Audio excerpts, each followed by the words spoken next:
Usap-usapan ngayon sa social media ang post ng isang netizen kung saan makikitang magkasama ang kapamilya stars na sina Catherine Bernardo at Jericho Rosales. Agad kasing nag-viral ang post ng isang maswerteng fan na nakapagpa-picture ng hiwalay sa dalawang kapamilya A-listers.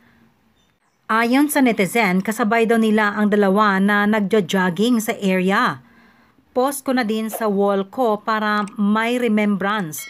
Kasabay lang namin magja-jogging sila Catherine Bernardo at Jericho Rosales, saad pa ng netizen.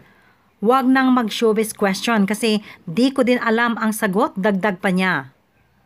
Umani naman ng samot-saring komento mula sa madlang people ang nakitang pagsasama ni na Catherine at Jericho. May ilan na nag-iintrigang may something sa pagitan ng dalawa. Samantalang ang iba naman ay sinasabing baka nagbaband lang sina Catherine at Jericho para sa paparating nilang project.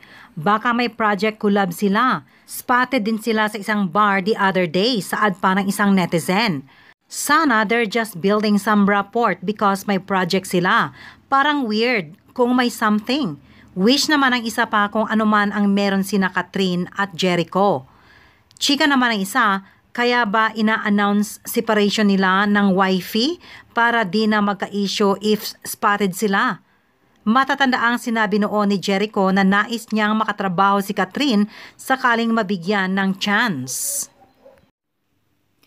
Anong masasabi ninyo tungkol sa ating vlog ngayon? May naranasan na ba kayong ganyang klaseng eksena ng buhay? Kung gayon, magkomento na kayo sa comment section ng videong ito kung ano ang inyong mga nararamdaman o kung ano ang nasa isipan ninyo. At kung ikaw ay bago pa o matagal na sa channel na ito, pero di ka pa nakapag-subscribe, mag-subscribe ka na rin at i-like and share ang videong ito. At para naman lagi kang ma-notify para sa mga sumusunod nating mga videos, i-click ang notification bell. At kung gusto nyo pang mapanood ang iba ko pang mga videos, i-click ang I button sa videong ito. At sa katapusan ay may dalawang end screen videos na pwede nyong i-click at panoorin.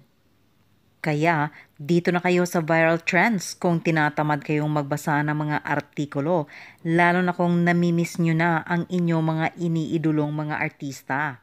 Huwag magsawang balik-balikan ang channel na ito na siyang maghahatid sa inyo ng kasiyahan. Hanggang sa muli at maraming salamat sa panunood at sa walang sawang pagsuporta sa Viral Trends.